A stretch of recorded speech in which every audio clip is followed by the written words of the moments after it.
let's move to the next part here, the Joe Rogan controversy. This also is emblematic of Trump and many of his online boosters not only making a bad strategic move, but just showing tremendous, like, they're coming at this from a position of such weakness, where they seem to believe that Joe Rogan praising RFK Jr. and allegedly endorsing him, as claimed by certain Twitter clippers incorrectly, was enough for them to turn and to begin attacking one of the most popular podcasters in the entire country. So here we have the clip that set everything off, Rogan talking about RFK Jr. in a positive manner. Let's take a listen. That's just what they do. That's politics. They do it on the left. They do it on the right. They gaslight you. They manipulate you. They promote narratives.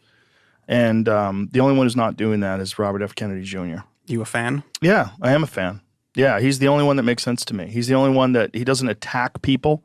He attacks actions and ideas, but he's much more reasonable and intelligent. I mean, the guy was an environmental attorney and cleaned up the East River. I mean, he's a legitimate guy.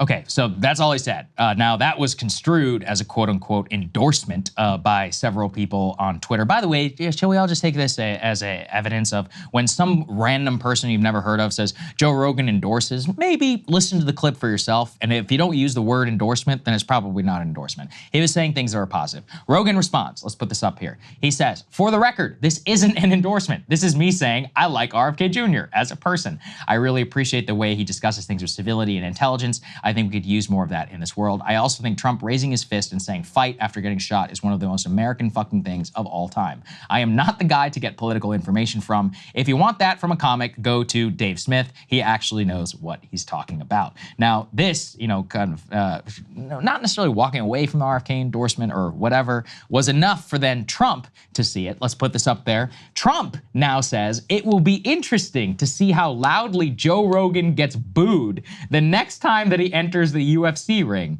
MAGA 2024. This is where, again, Trump's pettiness is so ludicrous to anybody who even tangentially follows the UFC. It's like, are we to believe that Rogan, who quite literally is tied to the sport of UFC in its image from its infancy, and that the fans there who probably all listen to his podcast are going to boo Joe Rogan for saying that he likes RFK Jr. or because Trump tells him to. This is where Trump overestimates his own power. Just because they cheer for you whenever you enter the octagon doesn't mean that they're going to just do, or whenever you enter the stadium or whatever, does not mean that they're going to like just follow your instructions to boo him whenever he, and it's again, it's petty and it's one completely from a position of weakness. And I just think it was so stupid for them to be engaging in, because what happened this weekend? Rogan and Shane Gillis are making fun of Trump at their latest, I think the Kill Tony show, the clip just came out, where they're making fun of the situation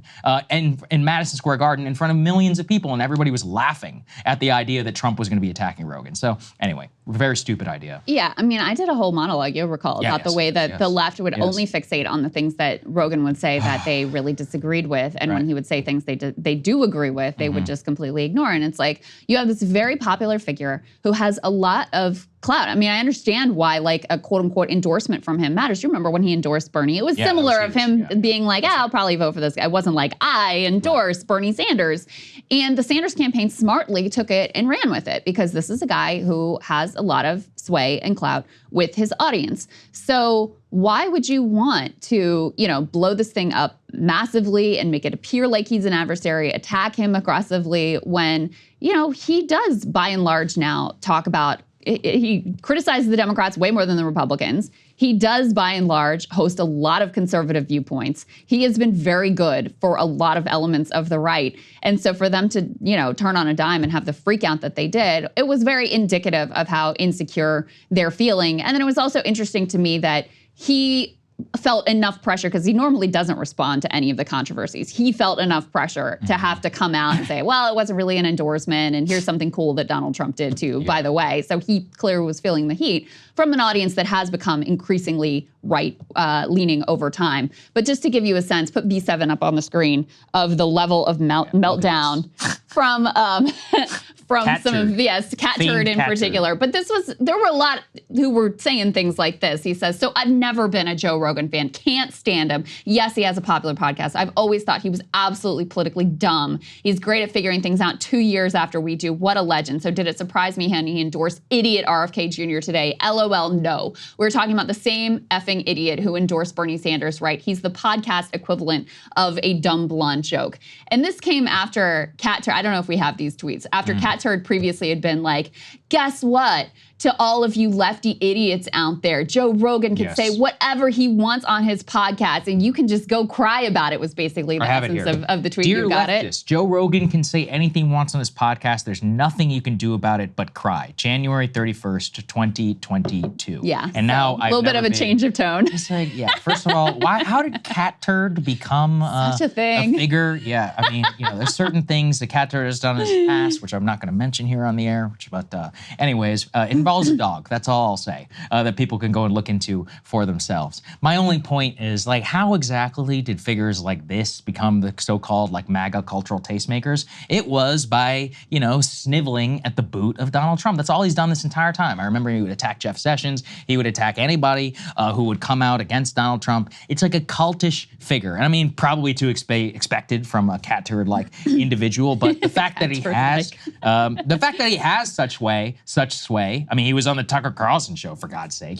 does tell us about his position, in the modern GOP. And so that is the problem. And clearly, attacking people like Rogan just shows Trump both on the back foot, insecure for God knows what, for no reason. And then just making up this BS, which does tell us again that the more that the pettiness is about him and the less connected it is to policy, the worse that Trump is going to perform, as we all learned in 2022. Yeah.